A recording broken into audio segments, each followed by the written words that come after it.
तो हेलो प्यारे बच्चों, कैसे हो आप लोग। उम्मीद करते हैं आप लोग बहुत ही अच्छे होंगे, स्वस्थ होंगे, मस्त होंगे और बहुत ही जबरदस्त तरीके से आप लोग अपने पढ़ाई लिखाई में जुड़े होंगे। तो प्यारे बच्चे, अब आपके एग्जाम में कुछ ही घंटे बच गए हैं, तो चलिए हम लोग कुछ ऑब्जेक्टिव क्वेश्चंस करने वाले हैं जिसमें से कि आपके एग्जाम में आने की संभावना बहुत ज़्यादा है। तो फटाफट से आप लोग इस वीडियो को पूरा देख लीजिए और अच्छा से अच्छा अपना पेपर देकर आने का प्रयास कीजिएगा।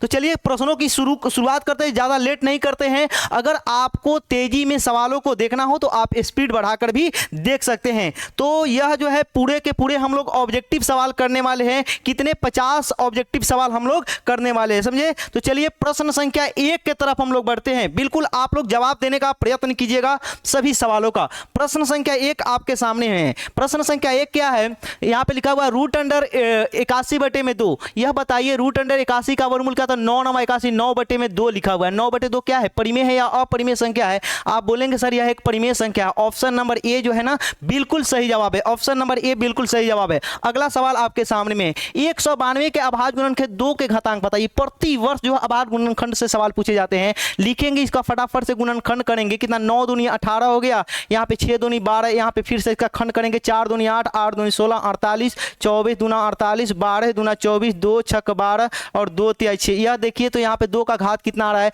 सर? 2 3 4 5 6, मतलब 2 पे पावर 6 और 3 पे पावर 1, 2 पे पावर 6, 2 का घात पूछा है। तो ऑप्शन नंबर सी जो है बिल्कुल सही जवाब है। अगला सवाल प्रश्न संख्या 3 आपके सामने में है। फटाफट से आप लोग जवाब दीजिएगा। यदि भाग एल्गोरिथम लिखा हुआ है, यदि भाग एल्गोरिथम ए बराबर बी क्यू प्लस आर, ए का मान दिया हुआ है। ए का मान कितना दिया हुआ? 72 दिया हुआ है। यहाँ से यहाँ पे देखिए क्यू का मान सर 8 है। क्यू का मान कितना है? क्यू का मान 8 है। बी का मान आपसे पूछा गया है। आर का मान कितना है? 0 है। देखिए बी का मान, तो बी का मान निकालने के लिए हम लोग क्या करेंगे? देखिए यहाँ पे यह गुना में इधर आके भाग में हो जाएगा। तो बी बराबर बोलेंगे सर 72 में कितना से भाग करना है?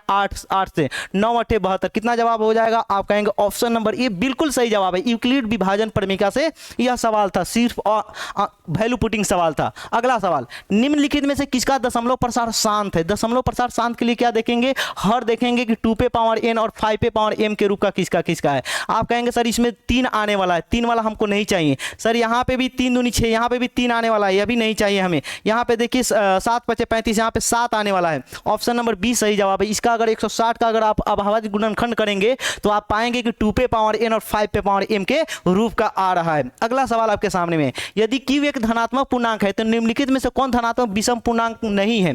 धनात्मक विषम पूर्णांक नहीं है नहीं सर। धनात्मक विषम पूर्णांक, देखिए यह विषम पूर्णांक है। यहाँ पे कोई ना कोई क्या लिखा हुआ? विषम संख्या लिखा हुआ है। यह भी विषम संख्या है, यह भी विषम संख्या है। यह सर 2 से इस संख्या में भाग लग जाने वाला, 2 से अगर कॉमन लेंगे तो आप बोलेंगे कि सर 5 का ऑप्शन नंबर बी जो है ना बिल्कुल सही जवाब है।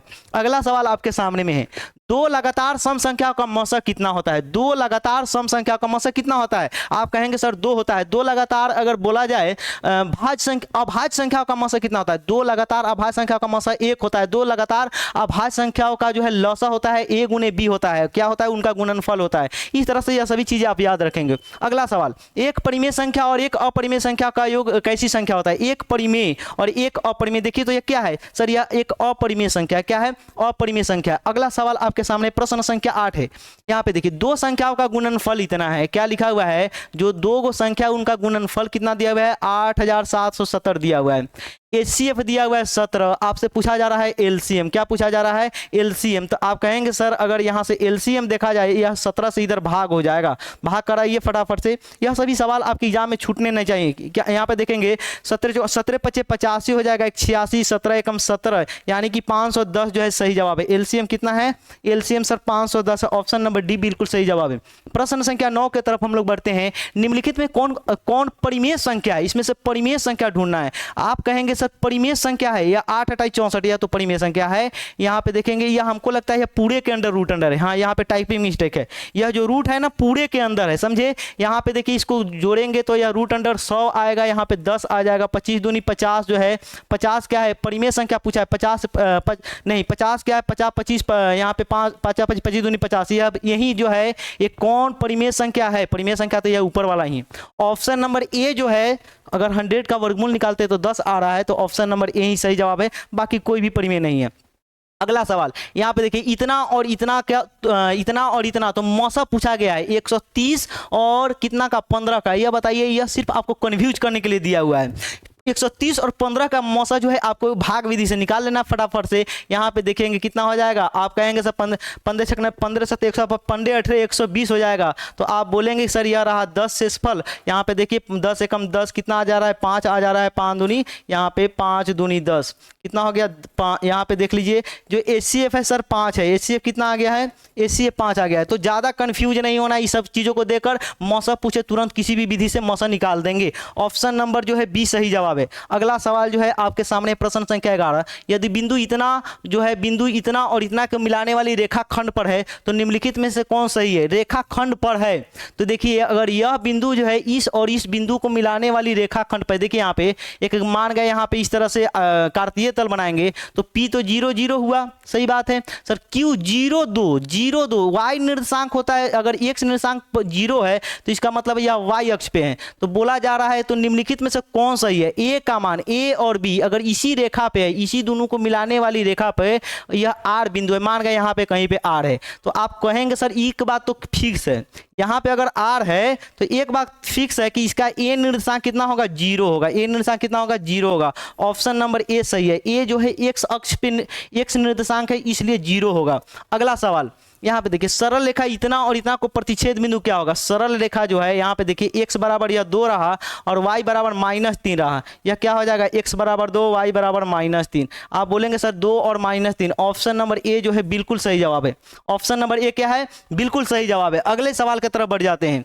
यहाँ पे देखिए tan थीटा का मान इतना तो sin थीटा का मान, यह सवाल तो बोर्ड का फेवरेट सवाल है। इस तरह के सवाल आप कहेंगे सर tan का ऊपर वाला लंब होता है, नीचे वाला क्या होता है, आधार होता है। sin थीटा का मान आपसे पूछा गया तो सबसे पहले आप क्या करेंगे, कर्ण निकालेंगे। कर्ण के लिए 15 15 या 225 8 28 64, यहाँ पे देखेंगे लंब का स्क्वायर जोड़ आधार का स्क्वायर का रूट अंडर 5 4 9 6 2 8, यहाँ पे 17 17 या 289। साइन थीटा क्या हो जाएगा सर, साइन थीटा ना लंब बटे कर्ण होता है। लंब कितना है 15 है, कर्ण कितना है 17 है, 15 बटे 17। देखिए कोई ऑप्शन है क्या सर, ऑप्शन नंबर सी सही जवाब है। क्या है, ऑप्शन नंबर सी सही जवाब है। अगला सवाल tan थीटा इतना लिखा हुआ है या इतना लिखा हुआ है, यह एक बहुत ही अच्छा सवाल है। ऐसे सवाल अगर आपके ऑब्जेक्टिव में आए तो इसको आप बनाने का प्रयत्न न करेंगे क्योंकि यह मुश्किल टाइप का सवाल हो सकता है। आपको 100 में से 50 सवाल के जवाब देने हैं ना। तो यहाँ पे देखिए चलिए देख लेते हैं ऐसे। यहाँ पे tan square theta plus cot square theta लिखा हुआ है तो आप लिखेंगे sir a square plus b square क्या होता है, a प्लस b का होल स्क्वायर। क्या a प्लस b, अगर 2 अंक में पूछे तो बना दीजिएगा a प्लस b का होल स्क्वायर -2ab। अब आप कहेंगे हाँ सर आप तो आसान दिखने लगा, tan थीटा गुने cot थीटा 1 होता है। tan theta plus cot theta का मान दिया हुआ है, देखिए यहाँ पे दिया हुआ है 6 का वर्ग, यहाँ पे देखिए 2 गुने tan थीटा गुने cot थीटा 1 हो गया, 6 के 36 -2 कितना हो जाएगा। आप बोलेंगे सर 34 जवाब है। ऑप्शन नंबर डी जो है बिल्कुल सही जवाब है। अगला सवाल आपके सामने में है, sec theta plus tan theta बराबर इतना तो sec इसका, यह भी सवाल बहुत अच्छा सवाल है। ऐसे सवाल भी आप एग्जाम में छुएंगे नहीं, समझे, बिल्कुल नहीं छुएंगे, टच नहीं करेंगे अगर आपको ऑब्जेक्टिव में आए तो। यहाँ पे आ जाइए, लेकिन फिर भी देख लीजिए अगर सब्जेक्टिव में अगर बनाने हो तो। यहाँ पे देखिए sir sec theta minus tan theta का मान पूछा है। एक चीज हम लोग को फॉर्मूला पता है, sec square theta minus tan square theta कितना होता है सर, 1 होता है ना। तो इस चीज को हम लोग ऐसे भी तो लिख सकते हैं, बहुत बार हमने बताया कि a square plus b square के रूप में लिख सकते हैं। sec theta plus tan theta into sec theta minus tan theta बराबर कितना 1 हो जाएगा sir. sec theta plus tan theta का मान सर कहाँ पता है, पता है ना। देखिए नहीं, अगर यह प्लस में इधर इधर जाएगा क्या हो जाएगा सर, माइनस में हो जाएगा। यह इधर जाएगा तो -1 हो जाएगा। तो इसका मतलब यह हुआ कि यह -1 हो गया गुने sec theta minus tan theta कितना हो जाएगा बताइए। आप कहेंगे सर माइनस, इधर बराबर में 1 लिखा हुआ है तो यह इधर जाएगा तो माइनस जवाब हो जाएगा, -1। -1 से 1 में भाग करेंगे तो क्या जवाब होगा, -1 जवाब होगा। ऑप्शन नंबर बी जो है बिल्कुल सही जवाब है। अगला सवाल, साइन थीटा का मान √3/2 है तो cos theta plus cot theta का मान क्या होगा। क्या करेंगे, फेवरेट सवाल है बोर्ड का। सबसे पहले देखेंगे सर ऊपर वाला लंब होता है, नीचे वाला क्या होता है। आप कहेंगे सर नीचे वाला ना कर्ण होता है तो आधार निकाल लीजिए ना cot थीटा के लिए। आधार कितना हो जाएगा सर, कर्ण के स्क्वायर 2 दूनी 4 में से बड़े भुजा के वर्ग में से छोटा भुजा का वर्ग घटा लीजिए तो कितना हो जाएगा, 3 घट जाएगा। आप कहेंगे 4 में से 3 गया सर, 1 यहाँ पे आधार जो है 1 आ रहा है। आधार कितना आ रहा है सर, 4 में से 3 गया 1 आ रहा है, ठीक है। 1 का वर्गमूल भी तो 1 ही होगा ना। कोसेक थीटा क्या होता है, साइन थीटा का उल्टा होता है तो 2/√3 डायरेक्ट लिख देंगे। और यहाँ पे देखिए cot थीटा क्या होता है सर, cot थीटा में लंब आधार ऊपर होता है, लंब नीचे होता है। लंब कितना है, √3 है। तो यहाँ पे देखिए दोनों को जोड़िए, एलसीएम लिखिए √3, 2 + 1 कितना हो जाएगा 3/√3 कितना हो जाएगा। आप कहेंगे सर √3 सही जवाब है। √3 जो है बिल्कुल सही जवाब है। ऑप्शन नंबर सी को सर लॉक, डी को लॉक किया जाए। अगला सवाल यहाँ पे यह देखिए, इस सवाल का जवाब दीजिए। बहुत ही आसान सवाल है, मुश्किल सवाल नहीं है। यहाँ पे tan 2 थीटा, यहाँ पे देखिए √3 बराबर यह लिखा हुआ -3 बराबर 0, तो क्या करेंगे tan 2 थीटा बराबर यहाँ पे लिखेंगे 3, या इधर गुणा में इधर जाके भाग में हो जाएगा। यहाँ पे √3 बार में भाग लगेगा, 3 में √3 से भाग करेंगे तो कितना आ जाएगा, √3 बार में भाग लगेगा। यहाँ पे आप बोलेंगे सर यह बताइए tan थीटा का मान √3 कब होता है, इसको थीटा मानिए। tan थीटा का मान √3 कब होता है, जब सर थीटा ना सर 60 डिग्री होता है, थीटा, इसको थीटा मानिए 60 डिग्री, तो थीटा का मान कितना हो जाएगा सर 30 डिग्री हो जाएगा, थीटा का मान 30 डिग्री हो जाएगा। ऑप्शन नंबर बी जो है बिल्कुल सही जवाब है। अगला सवाल आपके सामने है, जवाब दीजिए। साइन थीटा बराबर कॉस थीटा, थीटा का मान बताइए। साइन थीटा का मान, साइन थीटा अगर कॉस थीटा के बराबर तो थीटा कितना होना चाहिए, 45 डिग्री सर। 1/√2 जो दोनों के लिए 45 डिग्री के लिए साइन कॉस का मान बराबर होता है। अगले सवाल आपके सामने में, इसका मान बताइए। यह सर वैल्यू पुटिंग सवाल है, इसको जो है बिल्कुल बना लेंगे, आसान सवाल होता है। साइन 30 डिग्री का मान कितना होता है, 1/2, कॉस 45 डिग्री का मान 1/√2 है ना। tan 60 डिग्री का मान सर √3 होता है, कितना होता है, tan 60 डिग्री का जो मान है √3। अगर कैलकुलेशन थोड़ा सा भी लेंदी हो तुरंत छोड़ेंगे, आगे बढ़ेंगे, समझे। cos 30 डिग्री का मान कितना होता है, आप कहेंगे सर √3 होता है। साइन 45 डिग्री 1/√3, यहाँ पे देखिए cos 60 डिग्री, cos 60 डिग्री कितना हो जाएगा, 1/2 हो जाएगा। फिर से यहाँ पे देखिए तो कुछ कॉमन होने वाला है क्या, नहीं। यहाँ पे अगर कॉमन करेंगे तो हाँ कोई फायदा नहीं है। तो इस तरह के लंबे सवाल आपको एग्जाम में बिल्कुल टच नहीं करने, छोड़िए, समझे, बिल्कुल लंबे सवाल टच नहीं करने। यहाँ पे क्या हो जाएगा सर, भाग करेंगे √2 हो जाएगा, यहाँ पे कितना हो जाएगा, यहाँ पे सर इसमें भाग करेंगे 2 हो जाएगा, यहाँ पे माइनस का कितना हो रहा है 2√2, तो यहाँ पे पूरा 3, यहाँ पे देखिए 2 और 3 दूनी 6। यह देखिए ऐसे सवाल को तो आपको बिल्कुल ऑब्जेक्टिव में टच नहीं करना है, तो नहीं करना है, समझे। चलिए यहाँ पे आइए, यह सवाल आसान है। tan 48 डिग्री, यह देख रहे थे ना वो सवाल कितना लंबा था, वह 2 अंक में भी देखा जाए तो लंबा सवाल है वो। साइन 48 डिग्री बराबर पी, tan 48 डिग्री का मान बताइए। यह बताइए, साइन 48 डिग्री लिखा हुआ है पी, tan 48 डिग्री। अगर tan थीटा अगर देखा जाए तो सर दो तरीका है इसका बनाने के लिए। tan थीटा क्या होता है sir, sine theta sine 48 degree बटे में cos 48 डिग्री, यही होता है ना, बिल्कुल। सर साइन 48 डिग्री का तो मान दिया हुआ है, लेकिन क्या cos नहीं निकाल सकते, बिल्कुल निकाल सकते। फॉर्मूला से हम लोग को पता है, √1 माइनस cos थीटा क्या होता है, √1 माइनस साइन स्क्वायर थीटा, है ना। तो 1 माइनस साइन स्क्वायर थीटा की जगह पी लिखा हुआ है, तो 1/√1 माइनस पी का स्क्वायर। ऑप्शन नंबर कौन सा सही है बताइए आप कहेंगे सर ऑप्शन नंबर ए ही सही है। ऑप्शन नंबर ए क्या है, बिल्कुल सही है। अगला सवाल, tan 67 डिग्री tan 63 डिग्री बराबर साइन है, तो ए का मान बताइए। यह बताइए tan का पूरक क्या होता है सर, tan का पूरक कॉट होता है। 27 डिग्री का पूरक कितना हो जाएगा, 60 70 80 सर 63 डिग्री हो जाएगा। और इधर लिखा हुआ है tan 63 डिग्री बराबर साइन है। यह बताइए जरा आप हमें, साइन tan थीटा गुने कॉट थीटा क्या होता है, 1 होता है। साइन थीटा का मान 1 कब होता है, किस एंगल के लिए, आप कहेंगे सर 90 डिग्री जब साइन थीटा का मान होता है ना तो 1 आता है, तो थीटा का मान क्या लिख दे, ए का मान कितना लिखना चाहिए, 90 डिग्री लिखना चाहिए। अगला सवाल आपके सामने है, साइन स्क्वायर 90 माइनस थीटा क्या होता है, आप कहेंगे सर कॉस स्क्वायर थीटा होता है प्लस साइन स्क्वायर थीटा, ठीक है। यहाँ पे देखिए कोसेक 90 माइनस थीटा क्या होता है, सेक थीटा होता है, कितना होता है, सेक स्क्वायर थीटा हो जाएगा, क्योंकि यहाँ पे स्क्वायर है, माइनस tan स्क्वायर थीटा। आप कहेंगे sir cos square theta plus sine square theta 1 होता है, और sec square theta minus tan square theta भी 1 होता है। कितना हो जाएगा जवाब, ऑप्शन नंबर ए जो है बिल्कुल सही जवाब है। अगला सवाल, यहाँ पे देखिए इतना और इतना से भाग दिया जाए, बहुपद के भाग वाला सवाल भी एक सवाल आपके ऑब्जेक्टिव में रहेंगे। देखेंगे कि इसमें सबसे बड़का घात कितना है। सर यहाँ पे सबसे बड़का घात 3 है, तो यहाँ पे 3 अगर बहुपद के भाग में क्या कहते हैं, बड़े घात को जो है भाजक के सबसे बड़े भाज के सबसे बड़े घात को भाजक के सबसे बड़े घात से भाग कर देते हैं। तो x पे पावर अगर 3 में x पे पावर अगर 2 से भाग किया जाता है, आप कहेंगे भाग में सर घात घटता है, 3 में से 2 गया, कितना हो जाएगा, x पे पावर 1 हो जाएगा। ऑप्शन नंबर ए जो है बिल्कुल सही जवाब है। घात कितना बच रहा है, 1 बच रहा है। कितना पूछा जा रहा है, भागफल का घात होगा, भागफल का घात यही 1 होगा। अगला सवाल, यदि बहुपद इतना में g बराबर -1, क्या है, बहुपद एक मशीन है सर, बहुपद क्या है, एक मशीन है। इसमें g का मान -1 डाल कर देखिए क्या होता है सर, g का मान -1 डालना है ना, 3 गुने g का मान बोल रहे x का मान, तो x का मान -1 का स्क्वायर 7 गुने -1 और प्लस में 2, कितना हो जाएगा, 1 का वर्ग करेंगे तो सर 1 ही होगा, 3 एकम 3 7, यहाँ पे देखिए प्लस माइनस प्लस 7 एकम 7 प्लस 2 7 3 10 2 12 जो है सही जवाब है। ऑप्शन नंबर बी को सर लॉक कर दिया जाए और आगे बढ़ा जाए। अगला सवाल, बहुपद इतना के शून्यक कितना होगा, इतना का शून्यक तो दिखना बहुत आसान हो गया होगा आपके लिए। सर 16 रहा, x बराबर, जब भी बीजगणित की बातें आ जाए द्विघात समीकरण है, प्लस माइनस लेंगे सर, प्लस माइनस 4 जो है ना लॉक किया जाए, प्लस माइनस कितना हो जाएगा, प्लस माइनस, इसमें कोई ऑप्शन है क्या, हाँ ऑप्शन नंबर ए है। इस तरह से हम लोगों ने 50 में से 25 सवाल किए, बीच में हम लोगों ने एक सवाल छोड़े लॉन्ग सवाल होने के कारण से, समझे। तो एक चीज और बता दे, यह कोई वायरल प्रश्न नहीं है, ऐसा ना कि आप ऑप्शन रट लेंगे, ऑप्शन लिख लेंगे, कहीं पे ऐसा गलती ना करेंगे। यह महत्वपूर्ण सवाल जरूर है, इसमें से बहुत सारे सवाल आपके एग्जाम में आएंगे, समझिए, इस बात का ख्याल रखेंगे, रटने का कोशिश ना करेंगे। यहाँ पे देखिए, यदि बहुपद इतना के शून्यक अल्फा और बीटा हो तो 4 इंटू अल्फा प्लस बीटा क्या होगा? सर अल्फा प्लस बीटा का मान क्या होता है? माइनस बी बटे ए होता है। माइनस माइनस देखिए, माइनस माइनस बी की जगह पर कितना है सर? -3 है, तो -3 लिखा जाए। ए की जगह पे कितना है सर? 1 है, 1 लिख दिए। माइनस माइनस प्लस 3 बटे कितना होता है सर? 3 होता है। यहाँ पे क्या लिखा हुआ है? 4 गुने अल्फा प्लस बीटा, 3 से गुना कीजिए, 4 3 12 जवाब होगा। ऑप्शन नंबर ए जो है बिल्कुल सही जवाब है। ऑप्शन नंबर ए क्या है? बिल्कुल सही जवाब है। अगला सवाल, यदि बहुपद इतना के शून्यकों का यहाँ पे लिखा है बहुपद इतना के शून्यकों का गुणनफल, शून्यकों यहाँ पे होना चाहिए, शून्यकों का गुणनफल 8 है, तो ए का मान बताइए।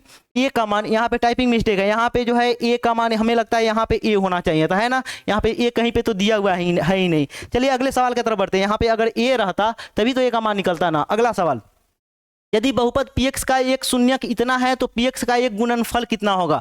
बोला जा, देखिए शून्यक अगर माइनस वाला रहता है तो गुणनखंड जो होता है प्लस वाला होता है, बहुत बार बताएं। जैसे यहाँ पे -1 है तो x + 1 क्या हो जाएगा? गुणनखंड हो जाएगा। अगर y टर्म में दिया है तो y + 1, कंफ्यूज ना होंगे। यहाँ पे देखिए ऑप्शन नंबर बी गुरुजी बिल्कुल सही जवाब है। अगला सवाल आपके सामने है, निम्नलिखित में से किस द्विघात बहुपद के शून्यकों का योग इतना है, शून्यकों का गुणनफल इतना है? यह बताइए। फॉर्मूला तो आपको याद है, इसको चेकने नहीं लगेंगे, यहाँ पे तुरंत निकाल कर देख लेंगे। x² minus alpha plus beta का मान ही दिया हुआ है, योग दिया हुआ है, तो डायरेक्ट लिखेंगे minus alpha plus beta x और plus alpha beta. Alpha beta की जगह पे कितना लिखा हुआ है? 2 लिखा हुआ है।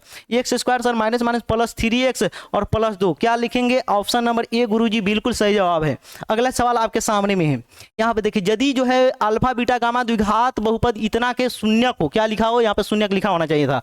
अल्फा गुने बीटा गुने गामा, यहाँ पे बीटा एक मिनटिंग है, अल्फा गुने बीटा गुने गामा क्या होगा? आप बोलेंगे सर अल्फा बीटा और गामा ही पूछा है ना, तो क्या हो जाएगा बताइए? -d बटे ए फॉर्मूला होता है। यह जो है त्रिघात वाला अगर आपको नहीं आता हो तो ज़्यादा डरने की जरूरत नहीं है। या सर डी की जगह पे डी ही है, ए की जगह पे ही है, -d बटे ए। देखिए तो कौन सा ऑप्शन है? आप कहेंगे ऑप्शन नंबर सी है। त्रिघात वाला नहीं याद हो, छोड़ देंगे, आगे बढ़ जाएंगे। अगला सवाल, बहुपद इतना और इतना का घात होगा। घात देखिए, अगर सिंपल एक ही यहाँ पे बहुपद दिया रहता तो यहाँ पे क्या बोलते 5 घात है, लेकिन यहाँ पे गुणनफल के रूप में दिया हुआ है, तो इसका सबसे बड़ा वाला पावर के साथ सबसे बड़ा वाला पावर के साथ गुणा कीजिए, या कीजिए। गुणा में घात क्या होता है? जुड़ता है सर, गुणा में घात जुड़ता है, तो यहाँ पे y पे पावर 7 जो है सही जवाब, मतलब जो है ऑप्शन नंबर बी जो है बिल्कुल सही जवाब है। अगला सवाल आपके सामने में है, नेक्स्ट सवाल, यहाँ पे देखिएगा, यदि इतना बराबर इतना, इतना बराबर इतना हो तो x और y का मान, यह बताइए। या विलोपन विधि या किसी भी विधि से बनाएंगे ऐसे सवालों को, आप क्या करेंगे या में? यह बताइए, विलोपन विधि से भी ये आसानी से नहीं बनने वाला है। यह जो है 2 अंकीय प्रश्न का सवाल है, इसलिए ऑब्जेक्टिव में बिल्कुल टच नहीं करेंगे। अगला सवाल आपके सामने है, यहाँ पे देखिए, यदि किसी पहिए का त्रिज्या इतना है, 2 चक्कर में कितना दूरी तय करेगा? परिधि निकाल लेंगे भैया। परिधि क्या होता है? 2 पाई r, क्या होता है? 2 पाई r। 2 चक्कर में तो सबसे पहले 2 पाई की जगह पे देखिए कितना 22/7, और यहाँ पे देखेंगे 35/r की जगह पे 35/44 मीटर है। यहाँ पे देखिए 7 × 5 = 35 हो जाएगा, और भी कुछ कटने वाला क्या? 22 दूनी 44 हो जाएगा, 2 से 2 गया, मतलब 5 आ गया है। लेकिन 2 चक्कर लगा रहा है, 2 चक्कर लगा रहा है, तो 5 को 2 से गुना करेंगे, 10 मीटर जो है सही जवाब है। ऑप्शन नंबर ए जो है बिल्कुल सही जवाब। देख रहे कितना मुश्किल दिख रहा था, लेकिन है बहुत आसान सवाल।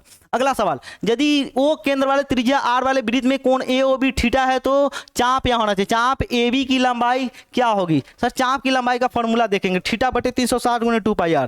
थीटा बटे 360, यहाँ पे देखिए, अच्छा हाँ यहाँ पे देखिए, थीटा बटे 360 गुने 2 पाई r। हमने आपको बहुत बार यह भी बताया है कि कभी कभी यह कटा कर देता है। कितना हो जाएगा? 18 × 36। यहाँ पे थीटा पाई r बटे में 180, देखिए तो कहीं पे है थीटा पाई r बटे में 180, ऑप्शन नंबर सी। तो क्या तो यह फॉर्मूला दिया रहे या यह फॉर्मूला दिया रहे, दोनों बात बिल्कुल सही जवाब है। अगला सवाल, यदि 8 सेंटीमीटर त्रिज्या के ठोस गोले को 1 सेंटीमीटर त्रिज्या के कितने ठोस गोले बनाए जा सकते हैं? यह बताइए। गोला का आयतन क्या होता है? 4/3 पाई r क्यूब, यही होता है ना। तो r के जगह पे सर 8 है, 8 का क्यूब हो जाएगा।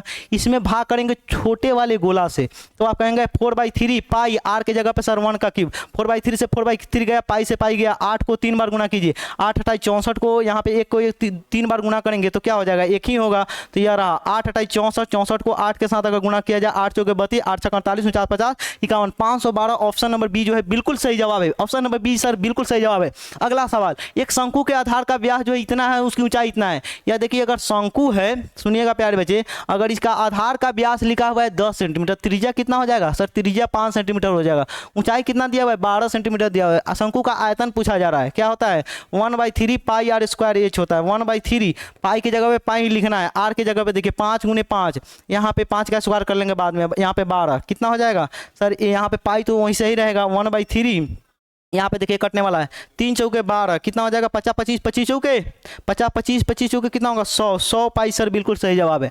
100 पाई आयतन की बात है, सेंटीमीटर का स्क्वायर लिखना, सेंटीमीटर क्यूब लिखना भूल मत जाना है, समझे। अगला सवाल आपके सामने है 37 नंबर सवाल। एक क्या लिखा? धातु यहाँ पे होना चाहिए। एक धातु के पाइप की बाह्य त्रिज्या इतना है, आंतरिक त्रिज्या इतना है, तो इसकी लंबाई इतना हो तो धातु का आयतन कितना होगा? धातु का आयतन, क्या ऐसे सवाल ऑब्जेक्टिव में बनाने चाहिए? आप कहेंगे ना सर बिल्कुल नहीं बनाने चाहिए, 2 अंक में आए फिर भी छोड़ना चाहिए। क्या है जो हमने बताया था आपको, जो बेलन के जो खोखले बेलन का आयतन, वह वाला सवाल है, तो इससे सवाल को छोड़ देंगे, समझे। एक शंकु लिखा हुआ है, एक शंकु और बेलन के आधारों का क्षेत्रफल समान है। एक शंकु है और एक बेलन है, दोनों के बोला जा रहा है पेंदी एकदम एक जैसा, मतलब इसका त्रिज्या आर है तो इसका भी त्रिज्या आर है। उनके वक्र पृष्ठीय, यहाँ पे लिखा हुआ है वक्र पृष्ठीय क्षेत्रफल भी समान है। इसका वक्र पृष्ठीय क्षेत्रफल क्या होगा? शंकु का बेलन का वक्र पृष्ठीय क्षेत्रफल 2 पाई आर एच, शंकु का वक्र पृष्ठीय क्षेत्रफल पाई आर एल समान है। यदि बेलन का क्या लिखा है? बेलन का यहाँ पे क्या 2 मीटर हो तो शंकु का तिर्यक ऊंचाई क्या होगा?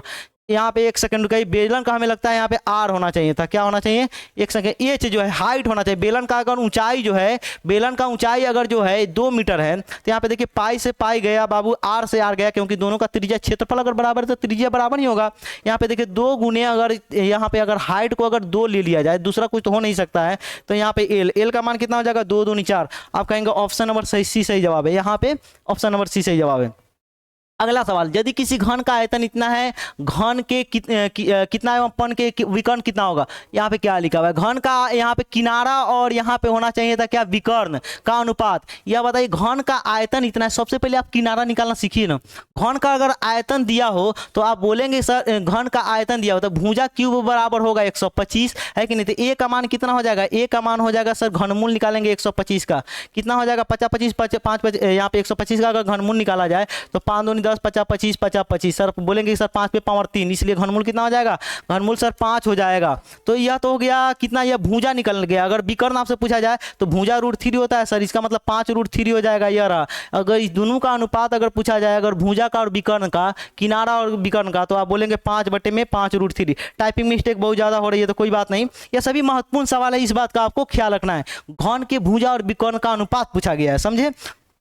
अगला सवाल, यदि किसी अर्धगोले का संपूर्ण पृष्ठीय क्षेत्रफल जो है इतना है तो उसका जो है व्यास कितना होगा? अर्धगोले का संपूर्ण पृष्ठीय क्षेत्रफल का फॉर्मूला क्या होता है सर? 3 पाई आर स्क्वायर होता है। 3 पाई आर स्क्वायर बराबर इतना क्षेत्रफल लिखा हुआ है। अर्धगोले का संपूर्ण पृष्ठीय क्षेत्रफल का formula 3 pi r square. Last बार याद कर लीजिए, बिल्कुल यहाँ पे आ जाइए सर। पाई में किसी भी टर्म में नहीं दिया हुआ था, 3 एकम 3, यहाँ पे 1/16, 3 × 5 = 15, 3 × 4 = 12, यहाँ पे देखिए 22/7 आर का स्क्वायर बराबर 154 हो गया है। तो सर आप कहेंगे सर 11 दूना 22, 11 एकम 11, 11 × 4 = 44, 7 दूनी 14, आर स्क्वायर बराबर कितना हो जाएगा? 7 × 7 हो जाएगा। आर बराबर कितना हो जाएगा? 7 जो है बिल्कुल सही जवाब है। आर बराबर कितना? 7। ऑप्शन नंबर ए जो है, ऑप्शन नंबर ए बिल्कुल सही जवाब है। आप लोग बना रहे हैं ना, जवाब देते जाइएगा, समझे। क्या कीजिएगा? जवाब देते जाइएगा। अगला सवाल यहाँ पे देखिए, यदि बेलन की त्रिज्याओं का अनुपात इतना है, उनकी ऊंचाइयों का अनुपात यदि इतना है, 2 गो बेलन है, समझे, 2 गो बेलन है, छोटा बड़ा है, समझे, क्या है? छोटा बड़ा है। इनको बोला जा रहा है त्रिज्याओं का अनुपात। मान गए इसका त्रिज्या R1 है, इसका त्रिज्या R2 है। बोला जा रहा है त्रिज्याओं का जो अनुपात होगा 2/3 है। उनकी ऊंचाइयों का अनुपात भी दिया हुआ है H1/H2। मान गए इसका ऊंचाई है H1 है, इसका ऊंचाई H2 है। ऊंचाइयों का अनुपात कितना? 5/3। आयतनों का अनुपात कितना हो जाएगा? बेलन का आयतन पाई R1 का स्क्वायर H1 और पाई R स्क्वायर H होता है, पाई R2 का स्क्वायर H2, है ना। तो यहाँ पे पाई से पाई तो गया सर, R1/R2, सर R1/R2 2/3 दिया हुआ है। इसका देखिए यहाँ पे भी स्क्वायर है, यहाँ पे भी स्क्वायर है, स्क्वायर लिख दे, बिल्कुल। सर H1/H2 क्या होगा सर? दिया हुआ है ना 5/3, क्या दिया हुआ है? 5/3। इसको ऊपर ऊपर गुना कीजिए, 2 का वर्ग 2 दूनी 4, 5 हो गए 20 हो जाएगा, 3 × 9 = 3 27 हो जाएगा। 20:27 को कोई ऑप्शन है क्या? हाँ सर है ना, ऑप्शन नंबर 20 सही जवाब है। इस तरह से हम लोग प्रश्न संख्या 41 तक पहुंच गए हैं। चलिए अगले सवाल की तरफ हम लोग बढ़ते हैं। यदि किसी गोले का त्रिज्या 3 गुनी हो जाती है तो उसका आयतन कितना गुना हो जाएगा? आपको याद याद हो गया होगा। ऑप्शन नंबर डी 27 गुना हो जाएगा, लेकिन रटना नहीं है। आप क्या करेंगे सर, बोला जा रहा है त्रिज्या जो है 4/3 पाई आर क्यूब होता है ना, ये रहा। बोला जा रहा है कि त्रिज्या अब 3 गुना हो जाएगा, 3 गुना हो जाएगा तो यह रहा भैया, है ना। 4/3 से 4/3 गया, पाई से पाई गया, यहाँ पे बचा आर क्यूब। यहाँ पे देखिए 3 3 9 3 27, 27 आर क्यूब, आर क्यूब से आर क्यूब गया, कितना गुना हो गया? पहले वाला यह था, नया वाला कितना? 27 गुना हो गया, 27 गुना बड़ा है। तो ऑप्शन नंबर डी सही जवाब है। समझे समझे। अगले सवाल की तरफ बढ़ते हैं, याद रखेंगे लेकिन आप क्या फॉर्मूला 4/3 पाई आर क्यूब। अगला सवाल, यदि भाग एल्गोरिथम इतना, ए बराबर इतना, बी बराबर इतना, आर बराबर इतना तो क्यू। देखिए इस तरह के सवाल प्रश्न संख्या 1 भी इसी तरह का सवाल था, लेकिन थोड़ा सा उससे हटके है। यहाँ पे देखिए ए के जगह पे 37 लिखा हुआ है, बी के जगह पे कितना लिखा हुआ है? 4 लिखा हुआ है, क्यू के जगह पे कुछ भी नहीं लिखा हुआ है, आर के जगह पे भी 1 लिखा हुआ है। तो सबसे पहले इसको क्या करिए, जोड़ में इधर आके घट जाएगा। 37 में से 1 गया 36 बराबर 4 क्यू, कितना? 4 4 9 36, क्यू का मान कितना आ गया? 9 आ गया। ऑप्शन नंबर ए सर सही है। समझे। अगला सवाल, यहाँ पे 156 के अभाज्य गुणनखंड में 2 का घातांक क्या होगा? इस तरह के सवाल भी हमने आज एक और किया है। यहाँ पे देखिएगा 2 का घातांक पूछा जा रहा है, इसमें भाग लगेगा नहीं? 2 से लग जाएगा। 7 दूनी 14, 15, 8 दूनी 16, यहाँ पे देखिएगा 2 3 6, 9 दूनी 18, 49, कितना हो गया? 13 39, है ना। बिल्कुल। तो आप बोलेंगे सर 2 का घातांक ना 2 पे पावर 2 है। ऑप्शन नंबर देखिए 2 पे पावर 2, 3 पे पावर 1 गुने 13, इसको लिखते ना। अगर आपसे अभाज्य गुणनखंड पूछा जाता 2 अंक में तो इस तरह लिखते। तो आप बोलेंगे सर ऑप्शन नंबर ए ना बिल्कुल सही जवाब है। अगले सवाल की तरफ हम लोग बढ़ जाते हैं, बस 5 सवाल और रह गए हैं। निम्नलिखित में से कौन अपरिमेय संख्या नहीं है? अपरिमेय संख्या नहीं है सर, यह तो अपरिमेय संख्या है, यह भी अपरिमेय संख्या है। यहाँ पे देखिए यह भी अपरिमेय संख्या है क्योंकि नहीं कटने वाला है। 3 चौके 12 सर, यहाँ पे अगर रूट के अंदर इस तरह लिखा है 3 चौके 12 सर, 4 का वर्गमूल होता है, कितना होता है? 2 होता है। ऑप्शन नंबर डी जो है ना गुरुजी बिल्कुल सही जवाब है। अगला सवाल, अगले सवाल की तरफ, इसका जो है इसके रूप में लिखना है सर, बचपन वाला सवाल है, जब हम लोग दशमलव वाला को भिन्न में बदला करते थे, है ना। बिल्कुल। 5 दूनी 10, 5 एकम 5, 5 दूनी 10, यहाँ रहा 200, 21 बटे में 200 आ रहा है, लेकिन 200 का फिर हम लोग क्या करेंगे? अभाज्य गुणनखंड करेंगे। तो आप कहेंगे सर 2 एकम 2 या 100 रहा, कितना हो जाएगा? 50 दूनी 100, यहाँ पे 25 दूनी 50 और 50 25, कितना आ रहा है? 2 पे पावर सर 3, कितना? इसकी जगह पे हम लोग लिख सकते हैं सर 2 पे पावर 3 गुने 5 पे पावर 2। देखिए तो कोई ऑप्शन है क्या? 2 पे पावर 3, 5 पे पावर 2। ऑप्शन नंबर बी जो है ना बिल्कुल सही जवाब है। अगले सवाल की तरफ बढ़ते हैं। यहाँ पे देखिएगा निम्नलिखित में से कौन परिमेय संख्या है? निम्नलिखित में से परिमेय संख्या को ढूंढना है सर हमें। यह तो परिमेय दिख रहा है उस पर, क्योंकि देखिए इसका वर्गमूल निकालेंगे तो 10 हो जाएगा, 10 10 कितना हो जाएगा? 20 हो जाएगा, दोनों को जोड़ेंगे तो यह तो परिमेय है, बाकी सब अपरिमेय है, यह भी अपरिमेय है। इसको तो सिद्ध करने के लिए आपको एक सवाल रहेगा। अगला सवाल, निम्नलिखित में से किसका दशमलव प्रसार शांत है? दशमलव प्रसार शांत वाला यह सवाल है।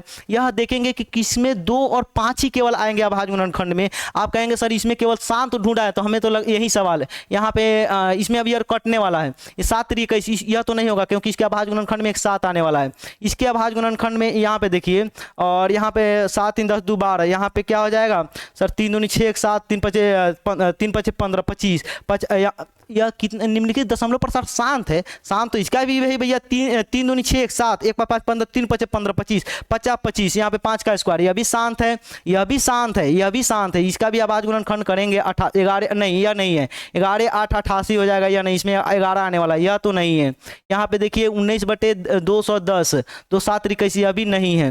तो यहाँ पे लेकिन अच्छा यह कटेगा अगर, देखिएगा अगर इसको कटाएंगे तो हमें लगता है यह होगा। कैसे? 5 से यह कटने वाला है, 5 3 15 और यहाँ पे 5 3 15 116 5 10 और 0 सर। यहाँ पे अब देखिए 7 5 35, बोले ना थोड़ा सा सतर्क और सावधान रहना है। इसलिए हम बार बार बोलते हैं कि जो है ना सबसे पहले उसको देखेंगे कि स्वअभाज्य संख्या हुआ है कि नहीं। इसलिए सबसे पहले हमने स्वअभाज्य बनाया है। स्वअभाज्य बनाया तो कितना है? 3 बटे में 350, समझे। यह रहा, तो यह है, यह ऑप्शन नंबर डी सही जवाब है। अगले सवाल की तरफ बढ़ते हैं। 2 धनात्मक पूर्णांक ए और बी के लिए एचसीएफ गुणे एलसीएम बटे ए बी क्या होगा? 1 के बराबर में होगा। देखिएगा दो धनात्मक पूर्णांक का जो गुणनफल होता है मौसा गुणे लौसा के बराबर में होता है। मौसा गुणे क्या होता है? लौसा के बराबर में होता है, याद रखिएगा। तो यहाँ पे अगर मान गए हमें इसमें एक और 1 से गुना कर दे तो कोई फर्क नहीं पड़ता है। तो यहाँ पे क्या हो जाएगा? मौसा गुणे लौसा। यह सभी बातें आप ध्यान रखेंगे एग्जाम हॉल में। यहाँ पे क्या हो जाएगा? यह गुना में है तो इधर आके भाग में हो जाएगा, वही बात लिखा हुआ है। यह लिखा हुआ तो 1 के बराबर में होगा। ऑप्शन नंबर ए जो है सही जवाब है। सबसे लास्ट सवाल यह रहा, निम्नलिखित में से कौन सा युग्म सअभाज्य संख्या है? सअभाज्य संख्या जिनका एचसीएफ 1 हो। तो आप कहेंगे सर सअभाज्य संख्या एचसीएफ 1 वाला कौन सा है? तो देखेंगे जिसमें भाग नहीं लगे तो 13 के 52, यह तो इसका तो नहीं है, इसमें 13 लग रहा है। यहाँ पे 25 और 18, यहाँ पे 17 7 7 14 7 बजे 35, यहाँ पे 7 है। यहाँ पे देखिए 7 21 7, यह भी है। मतलब ऑप्शन नंबर बी जो है बिल्कुल सही जवाब है। इस तरह से हम लोगों ने बाबू टोटल 50 सवाल किए हैं। दूसरी सबसे पहले इंपॉर्टेंट बात कि इसको बिल्कुल रट कर नहीं जाना है, यह हमने सिर्फ महत्वपूर्ण सवाल करा है, कोई वायरल सवाल नहीं है यह। और दूसरी बात, फिर से एक और आपके सामने सेट आने वाला है जो है सेकंड पाली के स्टूडेंट है, अगर आप चलते फिरते कहीं देख सकते हैं, अगर फर्स्ट पाली के स्टूडेंट तभी आप देख सकते हैं। तो चलिए प्यारे बच्चे, इस क्लास को हम लोग यहीं पे समाप्त करते हैं, मिलते हैं फिर से कभी, तब तक के लिए जय हिंद, धन्यवाद, बाय बाय।